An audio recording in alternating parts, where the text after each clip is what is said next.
Paparating na ang off-season kaya ngayon pa lang nagkukumog na ang mga NBA team sa pagpapalakas ng kani-kanilang koponan. Maraming team din ang nasa rebuilding stage ngayon. Meron ding mga contenders pero anuman ito ay isa lang ang goal nito.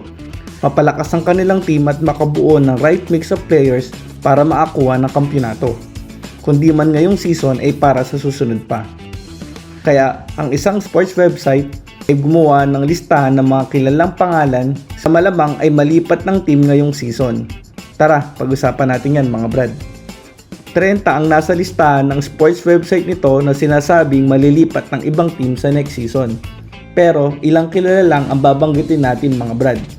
Isa sa mga naunguna dyan at mainit din ngayong pinag-uusapan na matitrade ay si De'Aaron Fox. Dahil nga sa poor playoff run nito lalo na sa kasalukuyang NBA Finals. At sa pagtaas din ng laro ng mga batang guards ng San Antonio Spurs na sina Dylan Harper at Stephon Castle ay maraming nagre-rekomenda na i-trade na itong si Fox. Hindi daw kasi din ito fit sa laro ng Antonio Spurs na nakasentro kay Wembanyama na more on half-court plays para ma-maximize ang size nito. Ang laro kasi ni Fox ay more on open floor transition type of player. Tapos syempre, ang matagal nang nasa trading news na si Giannis Antetokounmpo. Hindi naman lingid na ang Bucks ay welcoming suitors for Giannis. At mahaba ang pila. Andyang frontrunner daw ang Heat na gustong puntahan ni Giannis. Pero andyan din ang Portland na pwedeng magbigay sa Bucks ng mas magandang offer. Pero nakapila din ang Boston at maging ang New York Knicks na nasa finals ngayon. At marami pang ibang team. Kaya abangan na lang next season kung saang team mapupunta si Giannis. Pangatlo, si Austin Reeves ng LA Lakers. Si Austin Reeves ay kasama dito sa listahan kasi siya ang ultimate blue chip player na pwedeng maging sentro ng trading package ng Lakers na pwedeng ihain sa malalaking pangalan sa free agency na umaasa ang Lakers na sila ang makakabingwit kay Giannis Antetokounmpo. Meron din siyang player option next season na malamang ay i-decline ito at para makapasok ito sa UFA o unrestricted free agency. Para ma-maximize ang market value nito ay maaring dalhin ito ng Lakers sa sign and trade. Pang-apat, si Jaylen Brown. Bakit kasama to? Hindi din kasi lingid sa marami ang internal friction nito kung sino ba talaga ang ma-star sa Boston, si Jaylen Brown ba o si Jason Tatum.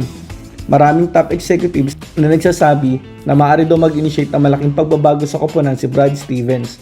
At dahil nga naghahabol din to na makuha si Giannis at kasama na sa pila ang Boston, ay malaking paing daw sa Bucks o trade asset itong si Jaylen Brown para makuha si Giannis. Panglima, si Tyler Hero. Questionable kasi ang stability ng guard rotation ngayon ng Heat Kaya si Tyler Hero ay pwedeng maging malaking hakbang para makabawas din sa salary cap ng Heat. At dahil frontrunner nga ang Heat sa pila kay Giannis, ay kailangan nila maghain ng maganda-gandang offer sa Bucks. At si Tyler Hero nga magiging sentro ng trade package nito na pantapat sa salary ni Giannis. Pang-anim, si Kyrie Irving. Dahil ang Mavericks ay team na ngayon ni Cooper Flag, ay logical choice na i-trade na si Kyrie. Lalo na at isang taon ding tong hindi na pakinabangan ng Mavs dahil sa injury. Kung di kasi ito pakakawalan, maaring magkaroon ng issue si Kyrie kung si Cooper Flag na ang star ng team at pangalawa lang siya. Pwede nilang i-trade si Kyrie sa isang younger and more defensive-minded na wing. At pang-pito ay si Jimmy Butler. Hindi masyadong nag-work ang experiment na i-pair si Butler sa aging core ng Warriors. Now a veteran anchor na may kasamang malaking kontrata pa tapos galing pa sa injury. With this age, prime candidate for a trade si Butler para ma-slash ang luxury tax bill ng Warriors at magpabata. High value of asset pa naman to si Butler with his offensive skills and defensive intensity. Pwede yan kuhain ng isang contender na naghahanap ng star power for a year. At ang huli ay si Ja Morant. Ito matagal na ding napapabalita sa trading block to dahil sa growing tension sa pagitan niya at ng Grizzlies organization. Tapos bumaba pa ang performance nito lately. Tapos may off-court issues pa. Kaya malamang matrade na to si Morant next season.